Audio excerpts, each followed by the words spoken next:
From New York City, it's the Hirsh Show.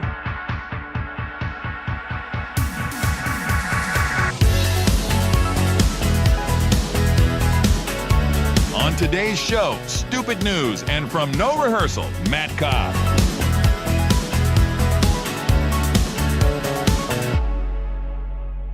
And now here's your host, Kyle Hirshon.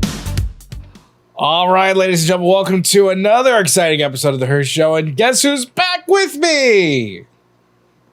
Yeah, Hi. Don't act so shocked, Nick. I don't know. It's what I do anyway. It makes people feel better. I don't know. So we got a good show for you today. We're talking with Matt Cobb, who is half of a indie pop rock duo called No Rehearsal. They're based out of Houston, Texas. Now, Nick, refresh me on your music knowledge. How many concerts have you been to? Not as many as you, I'll say that much. No. But I've definitely been to my fair share. Yeah. Who was the last one you saw?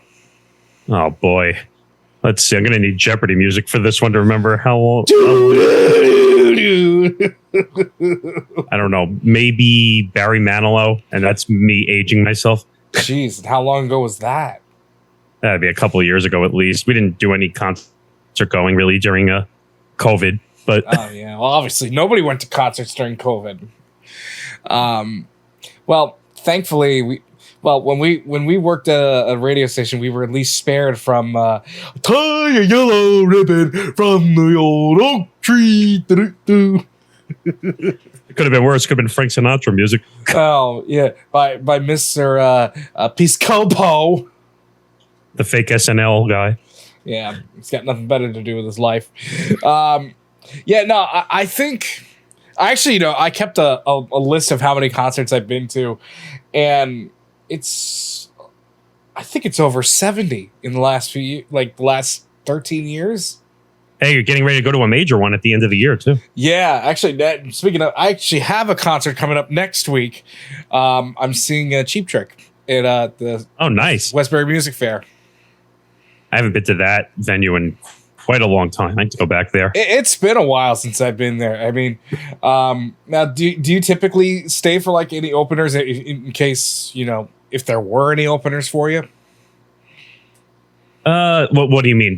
Are there certain opening acts I like? Yeah. Or I don't know. I'm not the biggest fan of opening acts because sometimes I feel like they're a distractor to the main, but I don't mind it. I'll sit and watch the opener. I'm not going to ignore them or anything. I'll definitely watch them. I mean, no, yeah. I mean, actually, believe it or not, some of the concerts I've been to most recently had no opening acts whatsoever, which surprised me. I don't think anybody's opening up for Cheap Trick. I think they're starting by themselves. But who knows? I mean, comedians are the ones that really have opening acts. Oh, yeah, totally. Of course, the one that kind of confused me is when I went to see George Lopez at Westbury Music Fair. And now let me be careful when I say this because some people will take this the wrong way. But there was a mariachi band that opened up for George Lopez. And that's what it was for 20 minutes. So it's just 20 minutes of cucaracha, enchilada, blah, blah, blah. And I was like, all right, I get it. I know what he's doing, but it kind of deterred from the whole act. Yeah. I mean, you were there to see comedy, not. Okay, that's enough of the joke. But you know what? He was funny. I happen to like him. I used to watch the George Lopez show when I grew up. Now I'm totally aging myself. But oh no! I actually, what's funny? A couple years ago, George, I think, was a guest on the Kiss Cruise. Remember, I did the Kiss Cruise last year. He wasn't there last year, but he was there a couple of years ago. And somebody took a video of him just passed out drunk in the theater area. And I think he had to be. That's not a surprise. No, and he had to be escorted out. He had to be escorted out by security. I think he was going through some things back then, but I think he's fine now. Oh man. So yeah, you're gonna enjoy this interview with Matt Cobb coming up in just a few minutes. The big story of the day and this really the week really. George Santos finally getting his just due. Yeah, this guy can't seem to stay out of the news. He really didn't want the job. Now, all of a sudden, since he's been charged, now he's saying he's going to run for another term. Yeah. And you know what that means? It's time for our newest segment. It's time for Stupid News.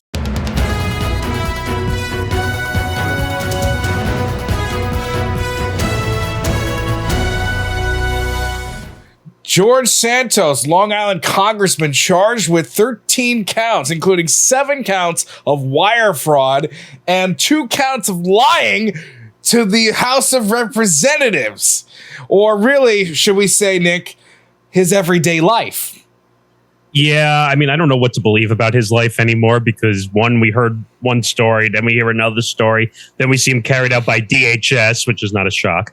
No. And now we find out 13 federal charges for wire fraud. Yay! Politics. Yay, politics. And you know what's going to suck even more? The Republicans are still going to defend him. Oh, no, because they don't want to lose the vote. No, they don't want to lose the vote. No, actually, you know, it's funny. I did hear from Kevin McCarthy earlier this morning that if he were convicted, he would call on him to resign. You wouldn't think that you would expel the guy? You really think he's going to resign under his own power? Come on, we're talking about George Santos here. No, he'd be dragged out. No. He'd be sashayed away like RuPaul. Wow, that's all I'm going to say. Yeah. But you know what, though? This guy's got to go away. He's got more skeletons in the closet than, well, nope, I don't want to say that because we're going to talk about that guy. Yeah. And you know, what sucks even more, not for him, but for the people that, you know, he's supposed to be representing, you know, they have no voice. They have no voice whatsoever. I mean, they're being underrepresented and they have no one to turn to for their issues. And it's really sad to see that. But you know what? I'm just sitting here. I'm just eating cookies and just enjoying the ride. By the way, get him off Long Island. He's making our living establishment horrible. Yeah. What living establishment? It's a piece of shit. You know what I mean. I was trying to come up with a funny name, and I'm like, everything's inappropriate, so I can't say it. Well, I mean, the perfect way to, I guess, get all the voters back is to dress and drag again. This vote's going to be horrible when they have to figure this out, when eventually he gets convicted, and he's going to have to be forced to go out. All right, 13 charges, wire fraud, gone. All right, hey, Kevin McCarthy, what do you have to say? I was in the White House all day. I wasn't paying attention to the news, blah, blah, blah. And I'm going to bring that up again when we talk about a certain orange man. But I love that when the media talks to these guys and they're just like, did you hear the news? No, I was in the White House all day. You're telling me your band of snitches didn't tell you what was going on. Oh boy. No, they're just having fun with Brandon going, wah, wah, wah. By the way, speaking of Brandon, please tell me you saw that Biden clip. I did. A reporter was trying to do a gotcha moment, but he was like, nah, I got you back, bitch.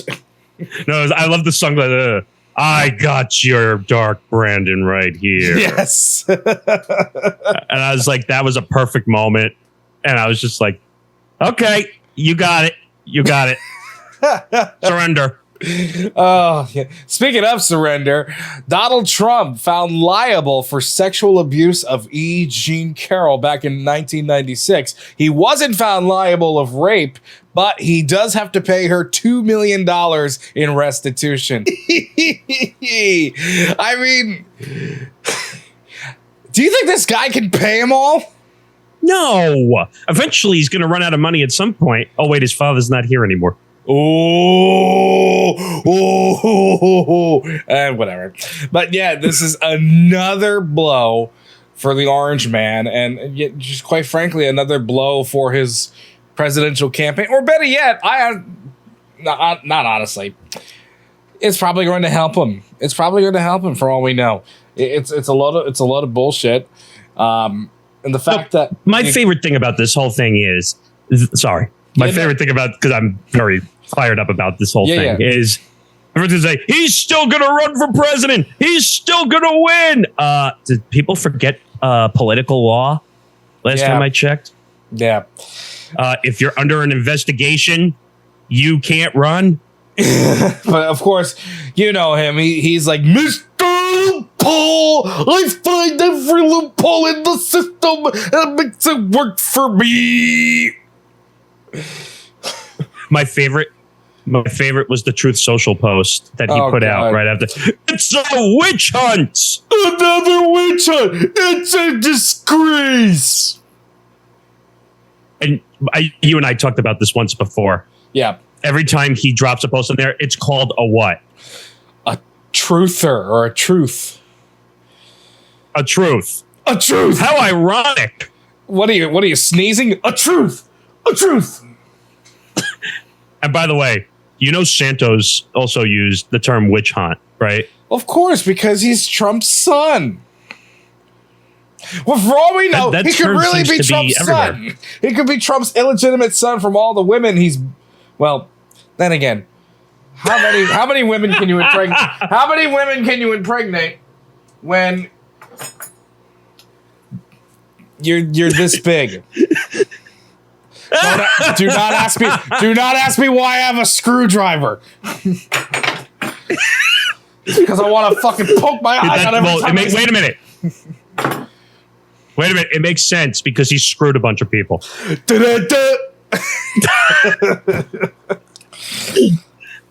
I mean, man. Listen, you know what? It could be worse. It could be worse. You could be a side chick and end up becoming fucking queen. Camilla? Yeah, about that. Yeah, about that. It should be Diana wearing queen's crown. All I can say is Trump is going to have to be taken down eventually. If it's not money, it's going to be losing all his power. Trust me. No, trust me. He'll have his just due soon. I believe it. Unlike the king. Yeah, about that. The coronation. God save the king! By the way, did you see they changed the lyrics when she walked in? When the queen walked in. She has an anthem? No, they changed the words to put her name in the song while she was walking in. Oh, I didn't know they had a song for her, first of all. Whatever it was, like, I think it was the God Save the Queen, whatever their anthem is over there. Or it's God Save the King. King, excuse me. Oy. Yeah, because Queen Elizabeth is dead. I'm very uncultured. Anyway. Of course you are. Well, if you saw the station we worked at it for 4 years, we'd be very uncultured. Anyway, no, they changed the lyrics to put her name in the song walking behind him. God save a bitch, Camilla. All I can say is I think they spent way too many hours of TV coverage on that, to be honest.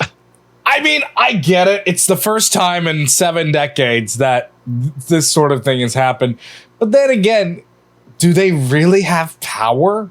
I mean, it's the House of Commons, they're the ones who have the power. Because they're shouting, order, order, order, order, order. Go ask Andrew how he feels right about now.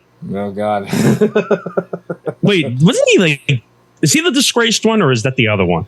It's Andrew, yes. Prince Andrew. Who did a bunch of dumb shit and got himself in trouble. Are you talking? Wait.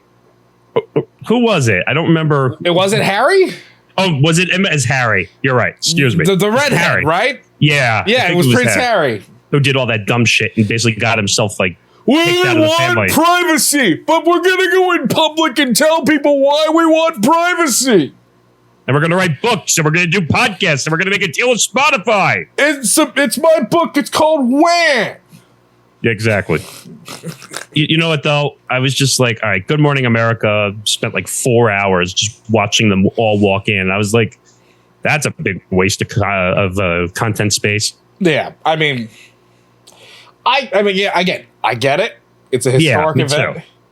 But the only thing that I was just looking forward to was seeing them put the crown on the king's head and him going, God save the king! Oh God. And it was just so weird just watching them in the beginning, like walk in a circle. Walk in a circle. Walk in a circle. Oh, what was that from? I don't even remember. I don't even know.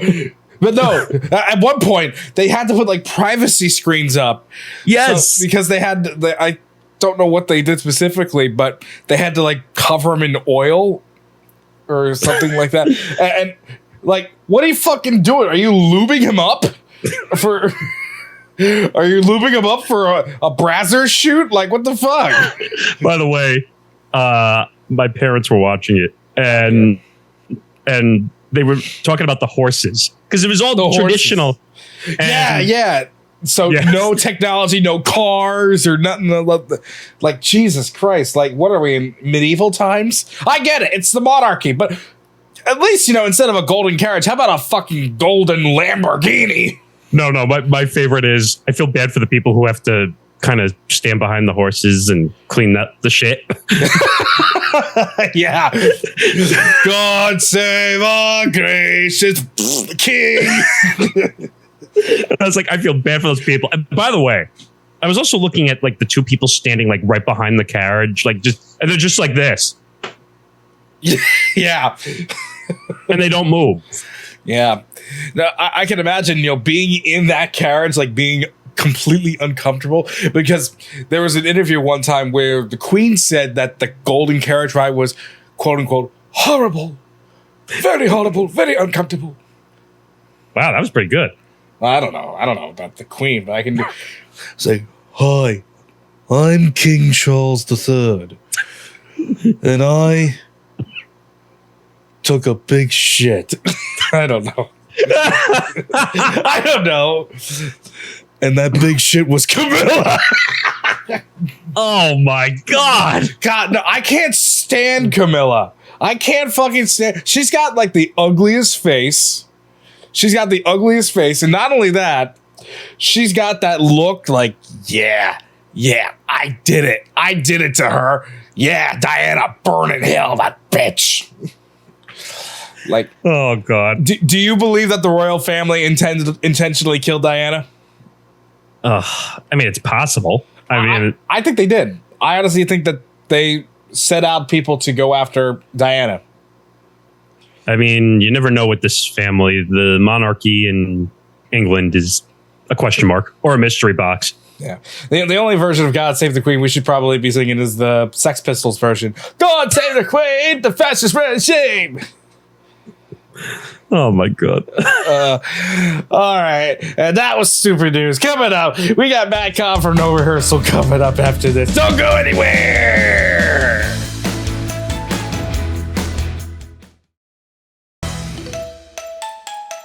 All right, ladies and gentlemen, welcome back to the Hirsh Show.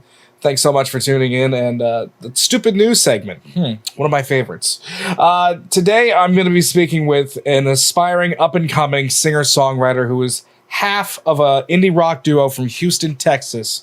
And I honestly believe that these guys are legit. I think these guys have a chance to make it out in the music world.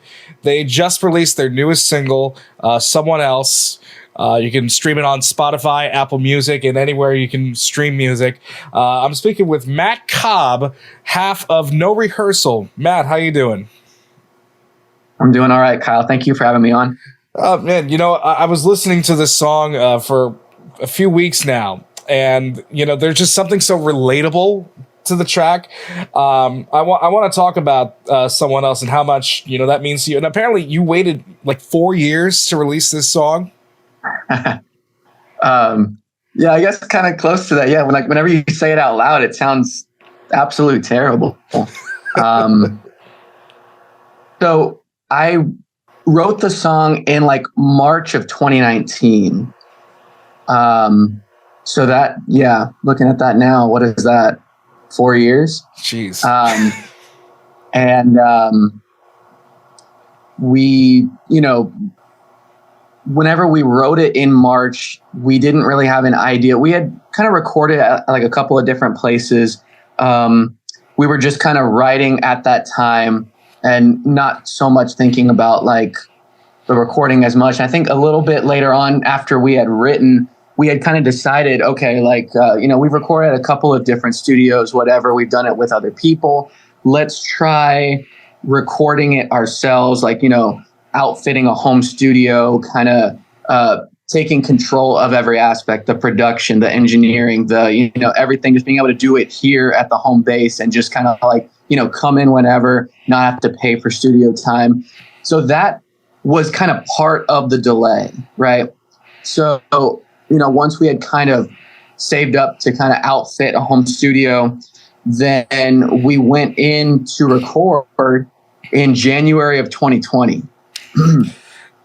Yeah, so I can imagine what kind of led up to it afterwards. Yeah, so didn't really know what was to come from there. So we actually, it was three of us at that time, and it was me on guitar and singing. We have a drummer, if you still have the same guy, and then we had a bass player. So we had actually in January finished recording their parts for 5 songs. Oh, wow. And so then I kind of.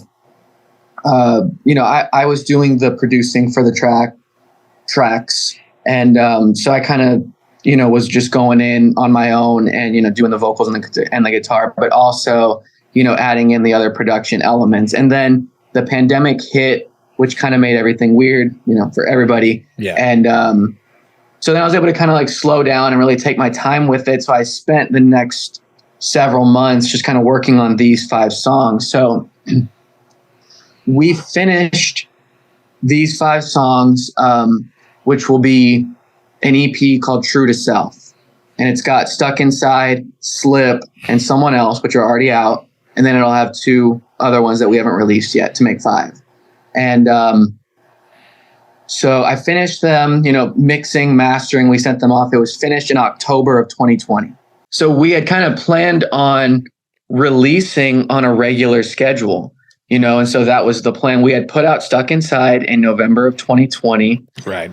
And, it was going to be, we were going to release regularly. We were going to have music videos for each one. It was going to be consistent, like how music kind of should be released now. It needs to be this like constant flow of consistency. Right.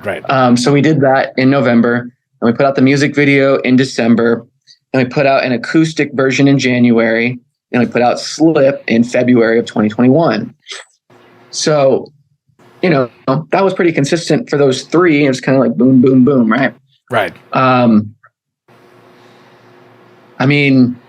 don't necessarily know like how personal I should get on here, but like the honest truth is, I had put, everything into these songs. And I'm just kind of one of those people who I get like, built up on something. Like, I'm like, okay, like this song, like it's going to do it. Or, this song is going to do it. Like, it's just like with each song, I'm like, okay, this is the one. It's a great song. This is the one that's going to reach millions of people. Right. Right. And, I'm a musician. I love every song I make. I believe in all of them. And I really love what I do. I love to create, and I love to share my music with people and, hear what they like about the songs and how it affects them. And, so I am very close to my songs, and I want them to reach the most amount of people that they possibly can. And I get disappointed whenever these songs don't do everything that I wish that they would. And so after we had put out Stuck Inside and Slip, I was just kind of like thinking like, oh, I just thought I was going to put it on Spotify and it was just going to blow up.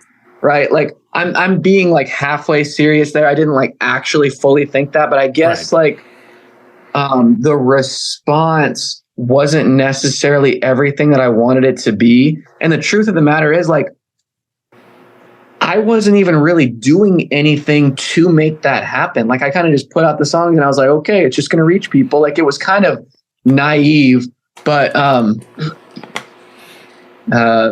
I just kind of got depressed. Like, that's just the honest truth. Like, I just kind of got depressed, and I just didn't, I wasn't really in the mindset to want to keep releasing. I don't, there's not really any other way to put it. I just kind of did. And so that funk lasted a while. And, it just did. And so then, come 2022, we opened up for Bon Jovi, and, that was kind of like a revival. It was like, okay, like if we, and we can circle back and like really talk about that. I'll come back to that. But basically, like I said, that was kind of our revival. And I was like, okay, like if, Bon Jovi thinks that we can do this, then, let's get back to it. Like a year has gone by. Let's get back to it. And, less than a month after we opened, our bass player quit. Wow. And, he was my best friend for, since we were sophomores in high school. So almost 10 years. And so for that to happen, it was kind of like we were here with opening for Bon Jovi and then straight back down, because not only was he an integral part of the band, one of three, it's not like we're a big band. It's like each person's very important, but he was also my best friend.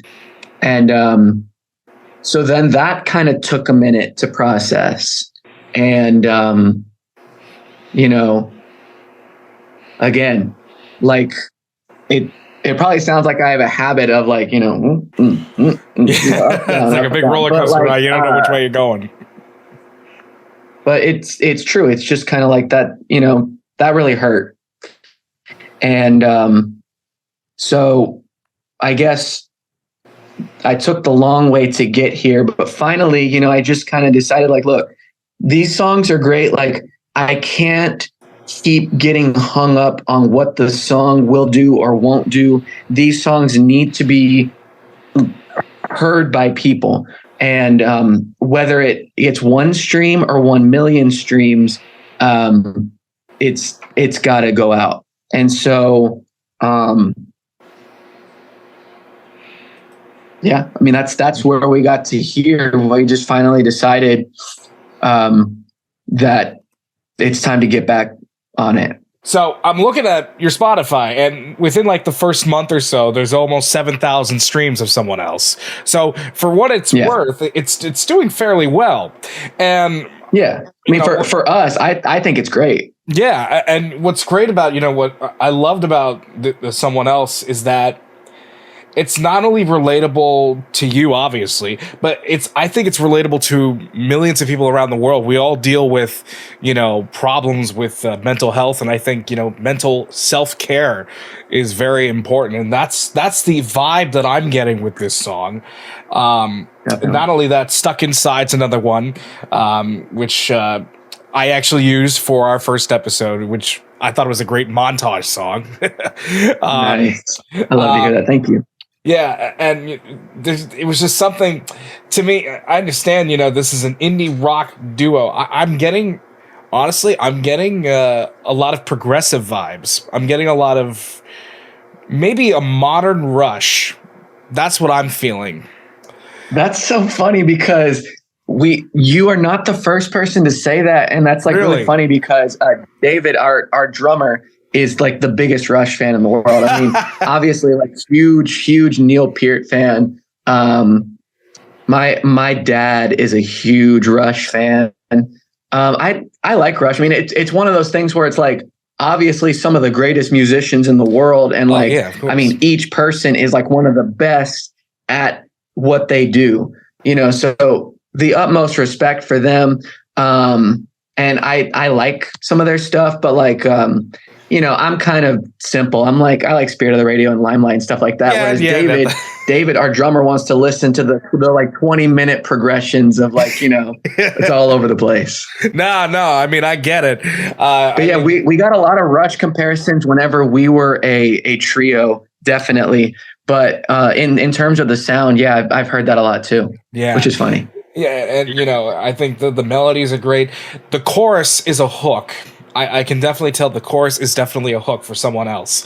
And it was when you started releasing those Instagram ads with you in the Funko Pop wall. I'll see if I can find a video of it somewhere. to just be me and not be a clone of someone else, or me that I'd rather be than lying to fit what you want me to be. But like, you're teasing the song, and I'm seeing all these comments, and I'm going like, dude, this song is fantastic. I want it now. I waited like 4 or 5 months till it finally came out, and Yeah, I remember. I was telling David about you, and even like I think I posted it on my socials saying like, I need some of y'all to have the dedication that this person has. Because you were like commenting on each video. You were like, because I wanted this song. It was a good song. I mean, and so yeah, that was really funny. It was, yeah. I mean, I'm glad I could help in a way. I want to circle back earlier. We were talking about opening up for Bon Jovi. I'm curious of how that came about, and I'm sure with the revival of the group. Sort of. I'm wondering. What was the crowd reception like? All that stuff. I mean, I'm sure you were like absolutely flipping out that you were playing in front of a giant arena for the first time. Yeah. So I love talking about this, but also like, I don't, whenever I say some of the things I'm going to say, I don't want to like come across like, I'm just saying what the people said, I'm not right. I'm not like gassing it up in any kind of way, but, well, first off, it was a fantastic experience, kind of the origin of it was, and we knew the band that had opened before, but basically in 2018, whenever Bon Jovi went on tour, they did the same thing. So each city that they went to, they opened up submissions to where bands could submit to be able to open for each city. And so the requirements for this had to be a original song, and it had to be under 4 minutes. Okay. So it was just this page, and you just submitted a video, and then, gave some like information about the band and whatever. And that was it. And then it was like this landing page where you could just see all the thousands of submissions for each city. So you submitted for a specific city. But what was kind of interesting was you weren't locked to your hometown city. So like we could have submitted for Dallas or wherever, right? Right. Which I always like mention because we may not have been competing with just people from Houston. So that kind of opens up the pool of who we were up against, right? But they did this in 2018, and we know the band that opened in 2018.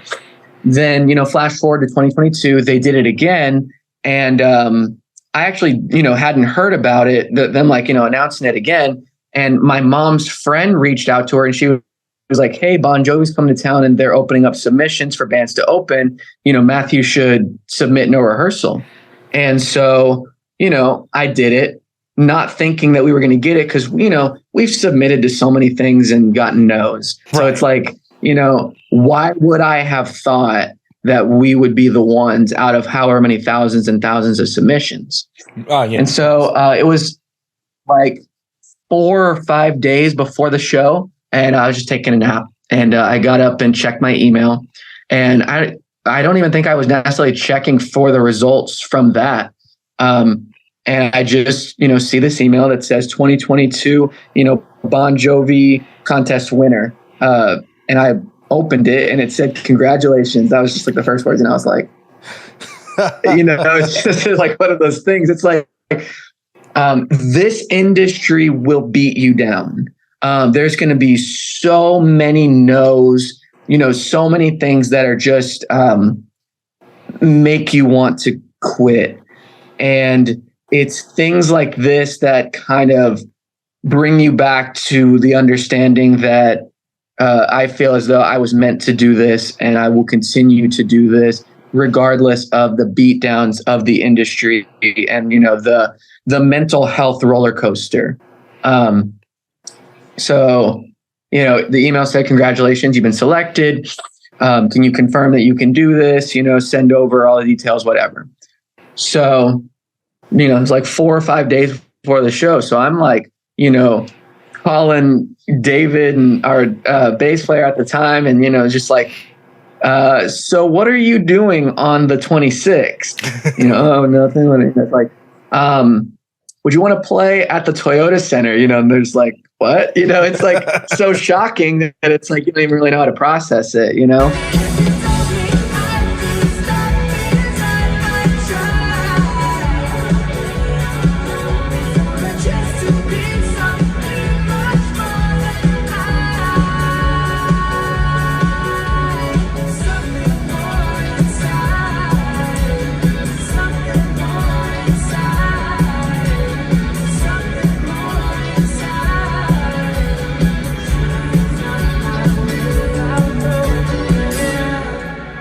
The experience was great, and it was really cool. And I said this on stage. I said, I've seen so many events at this place. We can go back to, I saw Sesame Street live and Barney at the Toyota Center, the good old or Disney on Ice, right? And then I've seen, the Rockets games, and I've seen John Mayer, one of my favorite artists in the world. And then I'm on the same stage as some of my favorite artists in the world, and so it's surreal. And, it was just like the coolest opportunity. And I think that we will forever be grateful to Bon Jovi for that opportunity. It was just so cool to be able to be on that stage. And, whenever I tell people who ask, it wasn't as scary as you may think. It's hard to see the crowd in front of you because you're lit up, but everything in front of you is pretty dark and they're pretty distanced away. But when you can see it, it's cool. But like, whenever I play at a restaurant, I can see someone, right here. So I can see how they're reacting to what I'm doing. Right. And also at a restaurant, generally, clapping is very minimal. So that's kind of soul crushing in its own way. Right. Right. And so with this, you can't quite see all the people, but also, everyone is going to react to what you do. So you're actually feeding off of some type of energy. So that's really cool. So really not as scary as you would think, and just so much fun. I tell people all the time that now that I've been on that stage, I don't want to be on any other stages. I just want to play on those. Yeah. No, I'm hungry to get back to those stages, those arenas. I can imagine, just being just so hyped up, thinking like you're making your way up, and and then the next day you're playing for a country club or whatever. But it's never a linear. Yeah. It's never a linear path. It's reflective with every industry. Personally for me, I'm a journalist, so I go from one market to another, up and down. I'm very lucky right now. I'm at the top market, but at any moment I could be going down to Tuscaloosa, Alabama, for all I know. But it's just there is no set clear path, but getting those opportunities, it's something remarkable. And hats off to you. I could never do that. And one of the cool things, first off, was that we were chosen based off of one of our original songs. We submitted the Stuck Inside music video, and they chose us based off of that. It's our music that they chose. Oh, I'm so dramatic. When we got off the stage, it's hard to be an opener. Everybody kind of knows that. You probably know it as somebody who attends concerts. You probably generally don't care to see the opener. You're like, all right, I have to sit through this to get to the band that I want to see. Some people are open-minded, but I think the general consensus seems to be, and especially opening for these legacy acts like Bon Jovi, or if it was like, Aerosmith or Guns N' Roses or something. These people are so set in their ways and what they like. And, there's not so much of an open-mindedness to new music, and especially these super young guys, right? But we got off the stage and the like kind of tour manager, she was kind of like our handler. We got off and she said, "That's how you captivate a crowd." And so that was really cool. And whenever we were talking to their crew, they said, so this was the second to last show. So after us, it was Dallas, and that was the end of the tour. Mhm. So they said, you were the best opening band the whole tour. Wow. So That means a lot coming from Bon Jovi's crew. yeah. So like things like that, again, really cool to hear. And it adds to just the whole experience that we had, being able to, play on that stage and hear that people enjoyed it, and that, even the crew and, everybody behind the scenes felt the same way that we did about the show that we put on. I mean, there's really no doubt about it. When you get that affirmation like that, the hunger just keeps going and going and going. And now that, you're releasing an EP very soon, you got 2 new songs, you're teasing one song on Instagram. I'm curious about that song. I don't want to get too much out of you, but what can you tell us about this new single?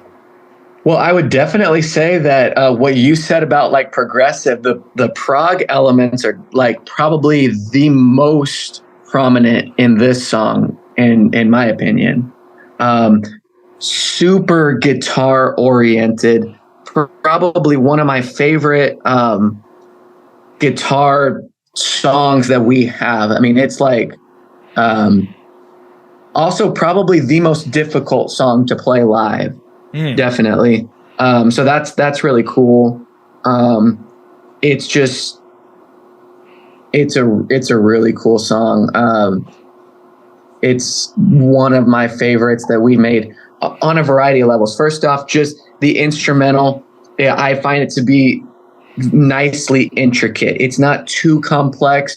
It's still a pop song at heart. Another super strong hook, in my opinion. I think that this EP is just full of strong hooks. I think each one is kind of like an earworm that could stand on its own just off the chorus. But, instrumentally, I think this song is really cool. And I think it's got a great, like, sonic texture and atmosphere, like the things that are happening within the song. It's got cool movements. And another really deep but also relatable topic. I can just tell you, man, it's not like there's not like any like secret. The song's called "In My Head," and it's about exactly that. It's almost kind of like, if you look at the first verse, it's almost like a conversation with a therapist. So it's like a back and forth. So it's like the first section is me, is the therapist kind of like telling you something, right? And then the next, it goes like higher, and it's like me kind of like is saying like, this is how I feel. Like it's like this like back and forth, sort of like, the low emotion of the person that you're talking to then like the heightened emotion of me kind of like expressing like, hey, this is how I feel. But so I think that's kind of interesting, this like conversation aspect, but it's basically, just about that, like being stuck in my head, like overthinking things, feeling like you're not good enough, and you're like building this up in your head. Like we tend to, I think, kind of get into this habit of making ourselves think things that maybe aren't totally true. Sometimes I'm guilty of thinking that everyone hates me. I'm guilty of doing that too. I am so guilty of doing that. I'm super annoying that nobody cares what I have to say, that, just like, it's just these things that you build up that obviously aren't true, that our brains just tell us. And so that's what it is, just being stuck in my head, overthinking, building up these thoughts that aren't true. And then it kind of has a resolution in the end, like, no, I can't think like this. I'm not going to let myself, so it has movements both sonically and lyrically. It starts off with this conversation, then it's me telling you how I'm feeling, then it kind of ends with this, like, no, like, this is it. I can't think like this, you know, I gotta, it's like a triumph. So yeah, it's a really cool song. I was texting David the other day, you know, and he was saying, like, I cannot wait for this song to come out. I can't stop listening to it. Like, you know, it's a good one. I'm really excited, Kyle, for you to hear this. I'm really excited for everybody to hear this. It's going to be cool.